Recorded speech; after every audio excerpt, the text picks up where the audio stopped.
sur l'histoire du purgatoire. On nous pose souvent la question, surtout à nous les catholiques, en disant que est-ce que le purgatoire est biblique?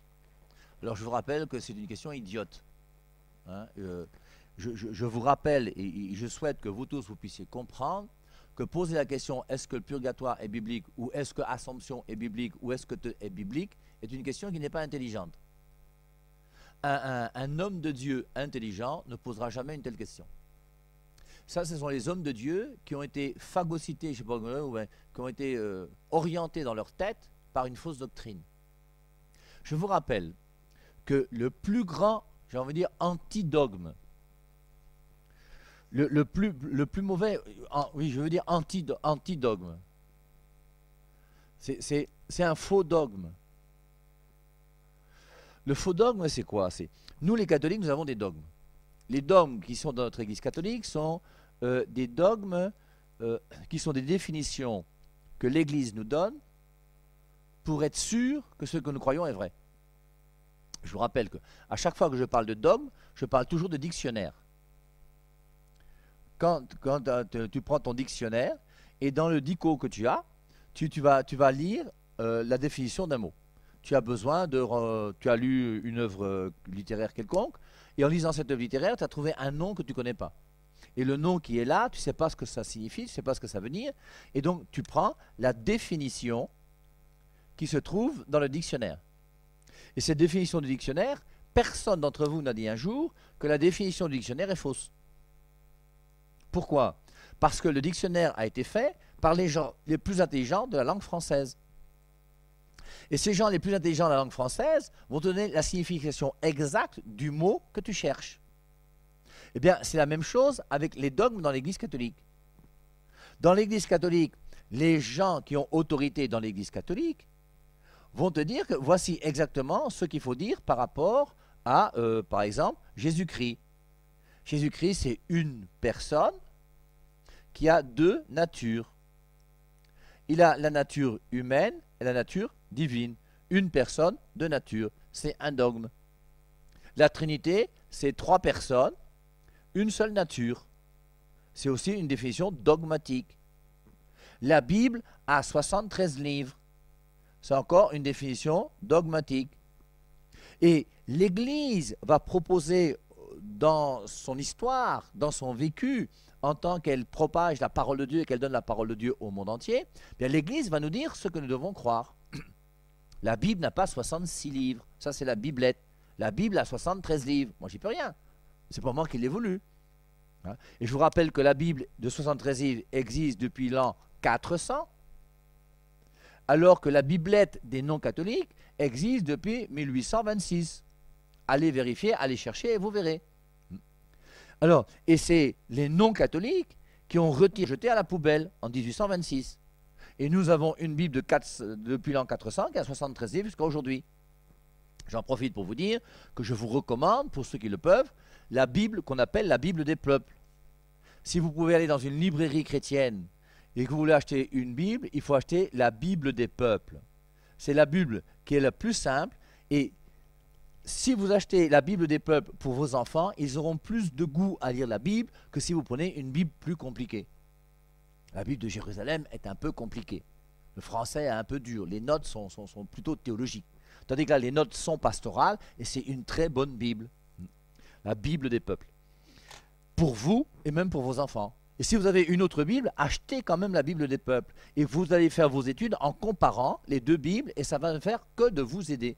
Et les notes de la Bible des peuples sont excellentes. Donc je vous recommande sérieusement la Bible des peuples. Alors, le dogme, c'est donc l'Église qui va nous dire, tu crois que Jésus-Christ est venu sur terre? Ok, il s'est incarné. Ok, qui est Jésus-Christ? Une personne qui a la nature divine et la nature humaine. Et dès que tu comprends le dogme de Jésus-Christ, une personne qui est de nature, tu comprends que Marie est mère de Jésus qui est Dieu. Et c'est pour ça que Marie est mère de Dieu. Clair. Maintenant, ça sont des dogmes intelligents que nous retrouvons nous dans notre Église catholique. Mais vous avez des dogmes qui sont des mensonges. C'est ce que j'appelle les antidogmes. Et ce qui est curieux, c'est que ceux qui critiquent les dogmes dans notre Église catholique à nous ont des dogmes qui sont encore plus importants que les nôtres. Et le premier dogme idiot et bête non catholique, c'est croire ce qu'on appelle le sola scriptura. C'est croire que seule la Bible est la parole de Dieu. Et ces gens-là, c'est ce qui est curieux, c'est eux qui vont vous dire, est-ce que purgatoire est biblique? Si purgatoire n'est pas biblique, c'est que purgatoire n'existe pas. Alors, je tiens à vous dire, première chose, que si purgatoire n'est pas biblique et que purgatoire n'existe pas, ce que vous pensez, bien pensez jusqu'au bout et comprenez que Bible n'est pas biblique. Je vous mets au défi de retrouver dans la Bible le mot Bible. Le mot Bible n'existe que sur la première page. La Bible des peuples, la Bible de Jérusalem, la Bible Tob, la Sainte Bible. Sur la première page, oui, il y a Bible. Mais la Bible qui comporte 27 livres dans le Nouveau Testament, vous n'avez aucun passage dans la Bible qui montre que le Nouveau Testament a 27 livres. Et vous qui voulez que tout soit biblique, première des choses, dites-moi pourquoi le Nouveau Testament a 27 livres. C'est pas biblique. Dites-moi pourquoi il y a 4 évangiles, Matthieu, Marc, Luc et Jean. C'est pas biblique. Je vous rappelle que aucun non-catholique, eh bien, aucun non-catholique ne peut vous dire que l'évangile de Matthieu a été écrit par Matthieu. Quand un pasteur dans vos églises de réveil, et même dans les églises protestantes, quand un pasteur vous dit, prenez l'évangile de Matthieu au chapitre 12, lisez le verset 32. Bien, quand tu vas dans Matthieu chapitre 12, verset 32, tu n'as pas le droit de dire Matthieu, parce que l'évangile lui-même, dans les évangiles et dans le Nouveau Testament et dans la Bible, il est écrit nulle part que le premier évangile a été écrit par Matthieu. Quand un pasteur d'une église protestante, non catholique, les réveillés aussi et tous les autres, et les témoins de Jéhovah, les adventistes, les mettez tous ensemble. Quand un pasteur d'une autre église que l'église catholique vous dit « prenez l'évangile de Matthieu », il vous dit quelque chose qui n'est pas biblique. Et il croit quelque chose qui n'est pas biblique, parce que ce n'est pas écrit dans la Bible que Matthieu a écrit l'évangile de Matthieu. J'espère qu'on se comprend. Et c'est pour ça qu'au bout d'un moment, si on veut réfléchir et si on cherche la vérité, il faut aimer la vérité et l'aimer jusqu'au bout. C'est pour ça que je n'ai pas le choix, je suis obligé de vous dire que pour moi, un chrétien intelligent est forcément et obligatoirement catholique. Croire que Matthieu a écrit l'évangile de Matthieu, ça c'est catholique. Hein. Alors, je reviens à mon histoire. Premier dogme anticatholique, c'est croire que seule la Bible est la parole de Dieu. Ce n'est pas un enseignement de Jésus-Christ, ce n'est pas un enseignement biblique. C'est l'enseignement d'un Mboutoukou qui vous a trompé, et qui s'appelle Martin Luther. C'est de lui que ça vient.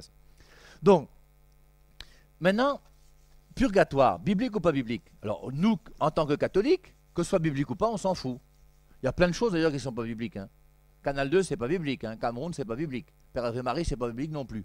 Feutre là, c'est pas biblique. Ni brosse à dents, ni dentifrice. Donc, il y a plein de choses qui ne sont pas bibliques. Alors, mais qu'est-ce que c'est que le purgatoire pour nous les catholiques? Alors, le purgatoire, j'ai entendu des gens des autres églises dire que le purgatoire, c'est la possibilité que les catholiques donnent aux gens de pécher un peu pour ne pas aller en enfer. C'est une définition complètement fausse. Je vous rappelle que Marcello Tunasi, dans une vidéo qui s'appelle « Les vérités bibliques sur Marie », dit que l'Immaculée Conception, c'est Marie qui est vierge. Quand on dit des bêtises pareilles, il vaut mieux se taire. Et si tu ne sais pas ce que c'est que l'Immaculée Conception, ne parle pas de l'Immaculée Conception, on va d'abord te former. Le purgatoire, ce n'est pas la possibilité de pécher un peu pour ne pas aller en enfer. Le purgatoire, prenez la définition. C'est pour ça qu'il faut revenir aux définitions. Il faut beaucoup aimer le français quand on lit la Bible en français. Comme ça, on a au moins des définitions qui sont claires. On prend un dictionnaire. Et le purgatoire, c'est quoi? C'est un lieu de purification pour des gens qui ont commis des péchés et qui n'ont pas pu aller directement au paradis. Mais ayant commis des péchés, le péché qu'ils ont commis n'est pas un péché mortel. Si le péché était mortel, ils iraient en enfer. Et c'est pour ça que, à partir du moment où j'ai commis un péché qui est mortel, le péché, c'est la désobéissance à la volonté de Dieu. Péché, c'est ne pas faire la volonté de Dieu. Et parmi les péchés, il y a le péché le plus grave, qui est le blasphème contre le Saint-Esprit. C'est Marc, chapitre 3, verset 29. Et dans Marc 3,29, on dit que celui qui blasphème contre l'Esprit Saint a commis un péché éternel qui n'a pas de rémission. Il ne peut pas être pardonné. Donc tu commets le blasphème contre le Saint-Esprit, tu vas directement en enfer. Ton cas est scellé, point barre. Comme par exemple Satan. Deuxièmement, il y a un péché qu'on appelle un péché mortel. Le péché mortel, c'est la première épître de Jean, chapitre 5, verset 16. Où on parle d'un péché qui conduit à la mort et d'un péché qui ne conduit pas à la mort. Et le péché mortel, c'est le péché qui, lorsque tu meurs en état de péché mortel, tu vas être jugé par Dieu. Hébreux 9, 27, il est réservé à l'homme de mourir une seule fois, après quoi vient le jugement. Et une fois que je suis jugé, ayant commis un péché mortel, je vais dans ce qu'on appelle la seconde mort. Et la seconde mort, c'est ça qu'on appelle l'enfer.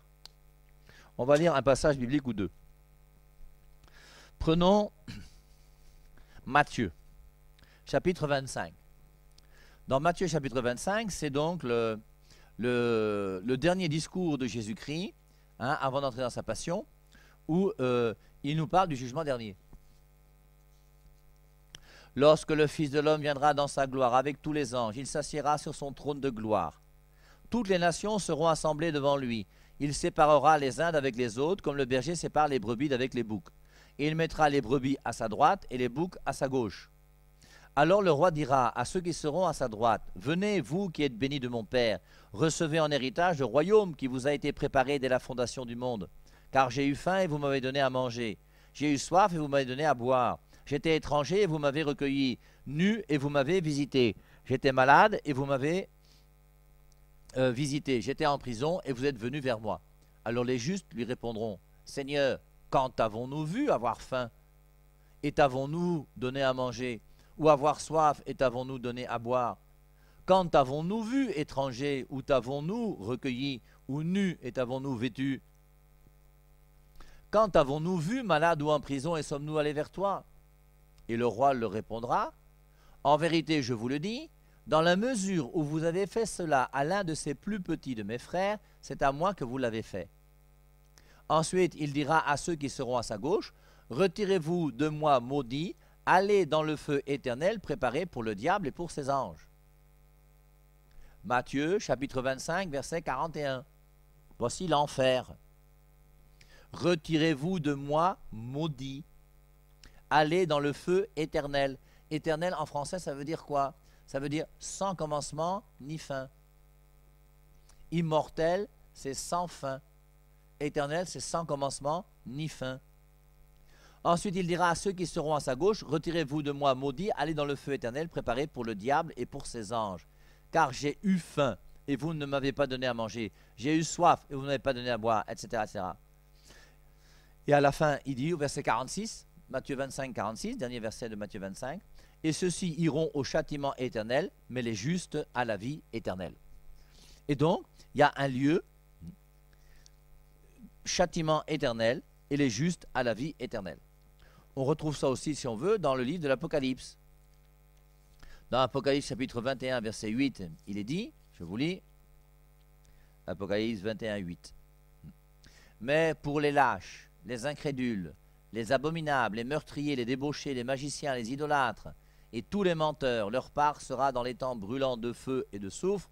Cela, c'est la seconde mort. » Celui qui commet un péché mortel ira dans le lieu qu'on appelle l'enfer, qui est la seconde mort. Leur part sera dans les temps brûlants de feu et de soufre. Cela, c'est la seconde mort. Et maintenant, je vous lis Apocalypse chapitre 20, le verset 10. « Le diable qui les séduisait fut jeté dans les temps de feu et de soufre, où sont la bête et le faux prophète. Ils seront tourmentés jour et nuit au siècle des siècles. » Alors vous avez des gens, aujourd'hui, qui sous prétexte de miséricorde et de bonté, vous disent que l'enfer n'existe pas. Mais ça n'a pas de sens. Dire que l'enfer n'existe pas, ce n'est pas intelligent. Si vous qui pensez que l'enfer est vide et que personne ne peut être en enfer parce que Dieu est bon, c'est une contradiction. C'est justement parce que Dieu est bon que l'enfer existe. Parce que Dieu qui est bon t'a créé toi, bon, et la bonté qu'il a mis en toi fait que tu es libre de choisir entre le bien et le mal. Je vous rappelle que la grande folie de Dieu, c'est la liberté de l'homme. La grande folie de Dieu, c'est de m'avoir créé, moi, toi, enfin nous tous les hommes, les êtres humains, nous avoir créés libres. Et cette liberté fait que je peux crucifier Jésus. Cette liberté fait que je peux cracher au visage de Jésus. Cette liberté fait que je peux flageller Jésus-Christ. L'homme peut, par sa liberté, détruire Jésus-Christ, qui est le Fils de Dieu, qui est ton Sauveur, qui est ton Créateur. Et Dieu, dans sa toute-puissance, ne peut pas s'opposer à ta liberté. C'est extraordinaire, hein? Et c'est parce que Dieu nous aime qu'il a cette liberté. Et cette liberté fait que maintenant, c'est toi qui choisis. Ce n'est pas Dieu qui va t'envoyer en enfer. C'est toi-même qui choisis, soit de suivre Dieu, soit de refuser Dieu. Deutéronome 30,15. Je mets devant toi le bonheur et le malheur, la vie et la mort, la bénédiction et la malédiction. Choisis. Qui choisit? C'est toi. Et forcément, quand Adolf Hitler a choisi de gazer 6 millions de juifs, de faire des millions et des millions de morts avec la guerre qu'il a créée et tout ça, mais forcément, il était libre. Il aurait pu faire autre chose. Il a choisi un mauvais chemin. Et forcément, il aura ses conséquences. Et heureusement même que l'homme comprend qu'il est responsable de ses actes et qu'en fonction des actes qu'il pose, il y a des conséquences qui sont là. Voici ce qu'est la justice. Et c'est normal qu'il y ait des gens qui aillent en enfer. Sinon, c'est que Dieu serait bête, mes amis. Alors, l'enfer, c'est ce lieu dans lequel va se retrouver toutes les personnes qui ont commis un péché qui est un péché mortel. Si je commets un péché mortel, je vais directement en enfer. C'est la seconde mort, claire, nette, propre. Maintenant, si je n'ai pas commis de péché et que je meurs, je vais directement au paradis. Mais qui d'entre nous peut dire qu'il est sans péché? Et forcément, il semble que la Bible dit que le juste pêche 7 fois par jour. Alors nous commettons des péchés. Et parmi ces péchés, on a vu qu'il y a donc blasphème contre l'Esprit Saint, péché mortel, ça c'est clair, tu es jugé, tu vas en enfer, mais tu commets un péché qui n'est pas mortel. Et dans l'Église catholique, nous distinguons parmi les péchés qui ne sont pas mortels, le péché grave et le péché véniel. Et ce péché grave et ce péché véniel m'empêchent d'entrer au paradis. Mais ce péché grave, ce péché véniel ne me conduit pas en enfer. Et c'est pour ça donc on voit bien déjà la distinction entre l'enfer et le paradis. Maintenant, puisque je ne peux pas entrer au paradis, mais que j'irai au paradis parce que le péché que j'ai commis n'est pas mortel, j'irai donc au paradis. Mais pour entrer au paradis, il faut que j'ai la robe blanche. Or la robe blanche, comme on donne dans un passage, je ne sais plus lequel, cette robe blanche veut dire qu'il faut que je sois pur. Et si je ne suis pas pur, il faut que je sois purifié. Et c'est pour ça qu'il y a un lieu de purification avant d'entrer au paradis, et c'est ce lieu qu'on appelle le purgatoire. Alors, prenons un passage biblique. C'est Matthieu chapitre 12. Je vous lis le verset 32. Dans Matthieu chapitre 12, verset 32, c'est là où on parle d'ailleurs du blasphème contre l'Esprit Saint, si mes souvenirs sont bons. C'est pourquoi je vous dis, tout péché et tout blasphème sera pardonné aux hommes, mais le blasphème contre l'Esprit ne sera point pardonné. Quiconque parlera contre le Fils de l'homme, il lui sera pardonné.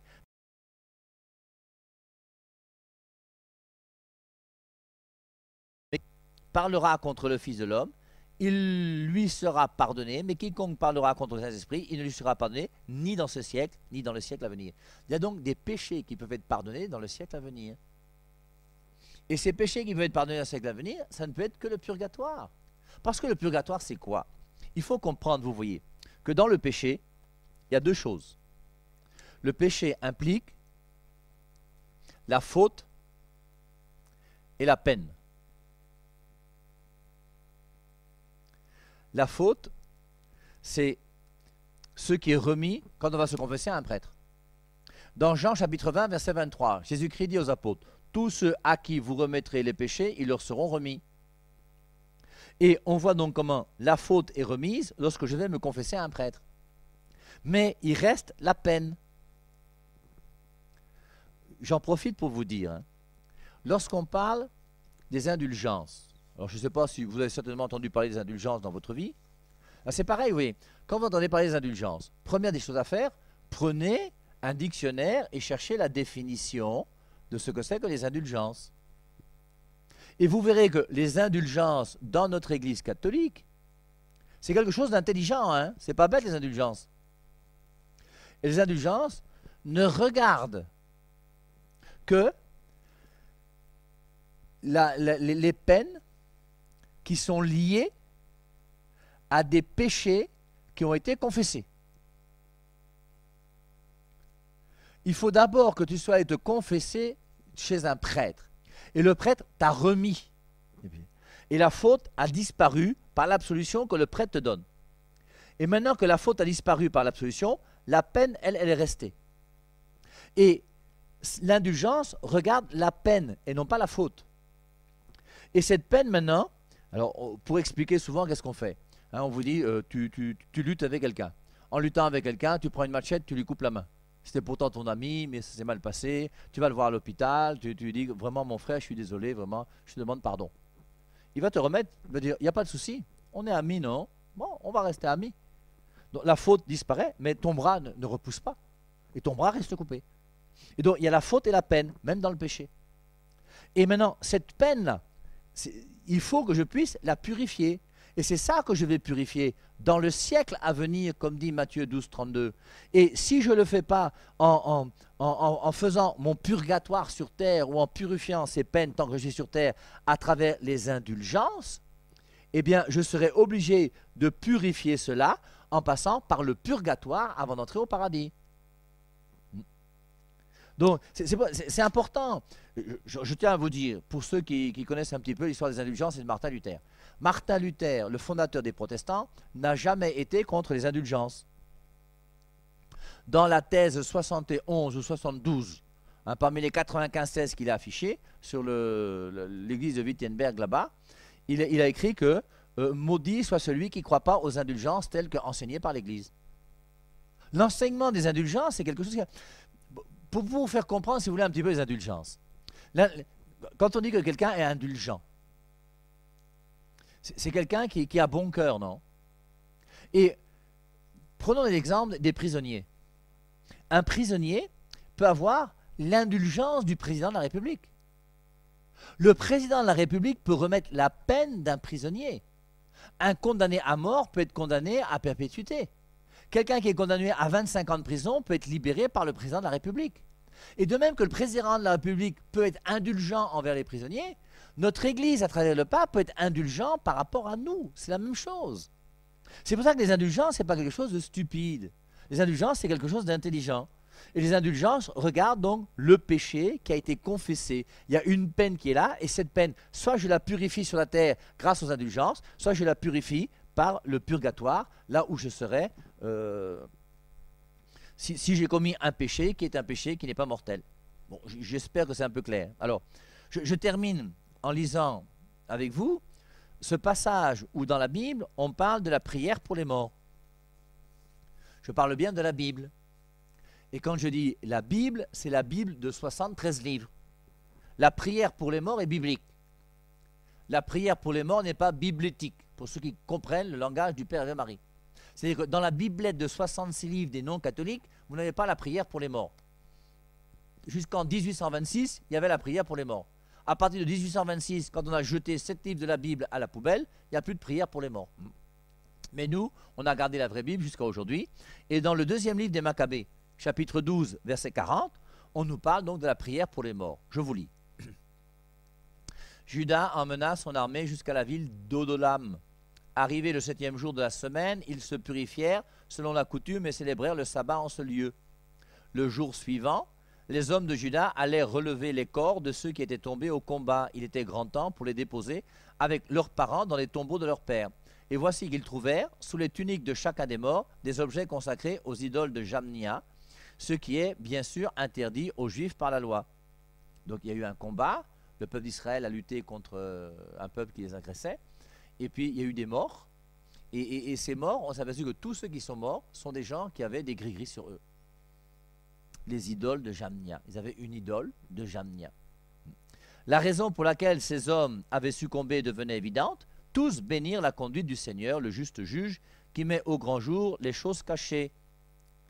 verset 42, de Maccabées, chapitre 12, verset 42. Ils se mirent en prière, demandant que le péché commis soit complètement effacé. On retrouve Matthieu 12, 32. Le péché qui sera pas pardonné sur terre, ni dans le siècle à venir.